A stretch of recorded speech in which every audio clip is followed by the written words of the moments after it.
বলো পারবে পারবে পারবে? হ্যাঁ পারবে, অবশ্যই পারবে।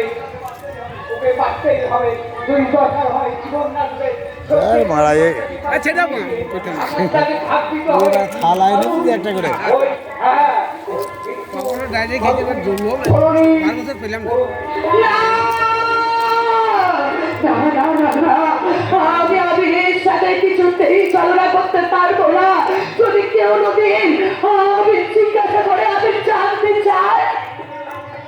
সেদিন তার অঙ্গকে সুযোগ দিয়েই সারা জীবন একটা মিথ্যে নাটক সাজিয়ে বলবো তোর ভক্ত দুপারি লোক ভাষার হাত থেকে মুক্তি পেতে বিএনপির রাতে আত্মহত্যা করবে।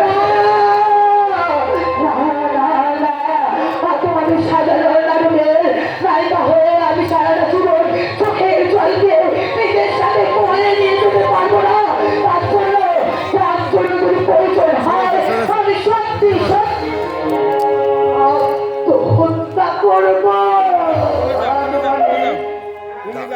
দাঁড়া দেবো। হ্যাঁ দাদা হ্যাঁ, এই ছাড়াতে আমার কাছে আর কোনো উপায় নেই রে দাদা। আমার সমস্ত পড়ছে বন্ধ দাদা। আকাশবাবু আকাশবাবু আপনি আপনি আমাকে ক্ষমা করবেন আকাশবাবু, ক্ষমা করবেন। আর কিছুক্ষণ তুই অপেক্ষা কর। আত্মহত্যা করার আগে তুই আমার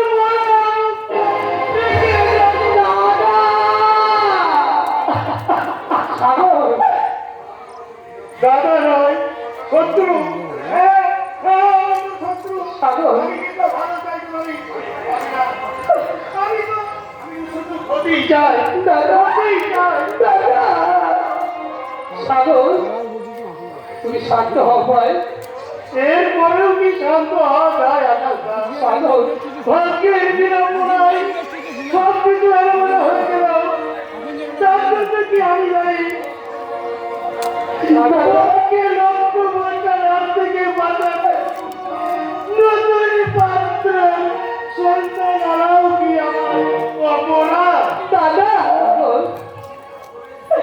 অপরাধ করি যদি তুই মনে করি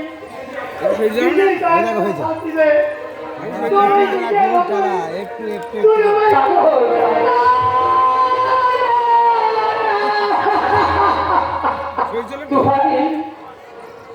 আমার কথাগুলো নির্লজ্জের মধ্যে শোনা নেই।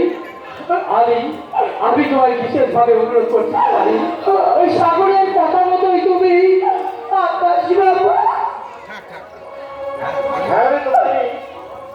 তুই যে সমাজের মানুষ আমাকে বিদ্রুপ করবে হয়তো দিয়ে দিচ্ছি। আমি তোর হাত ধরে অনুরোধ করছি রে বল। আমার জীবনে হতাশার তোমার সাগর, আমার জীবনে হতাশার তোমারটাকে তুলে দিয়ে তোমরা বাবা করাতে চাইছো, তাই তো দাদা আমার জীবনের সাথে তুলে দিতে চাইছো একটা নতুন চরিত্র। তোমাদের জীবন নাটকে আমি হয়ে উঠবো একটা চরিত্র।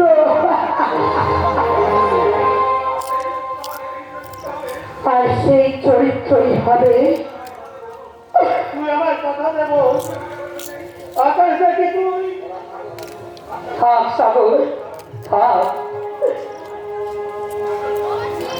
আকাশ তো আর আমি নয় যে নতুন করে কারো জীবনে রং ছড়াতে পারবি। আকাশের এই ফাঁকা জীবনটা ফাঁকায় থাক না রে ভাই।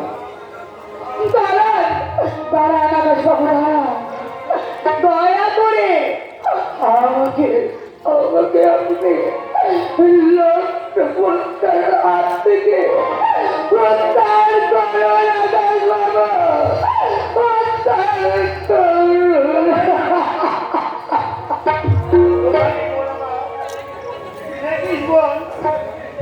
আকাশকে বিয়ে করে তুই অনেক সুখী হবে, অনেক সুখী হবে।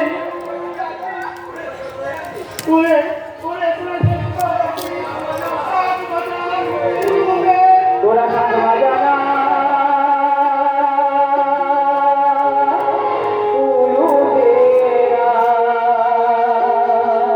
তোরা শাক বাজানা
রে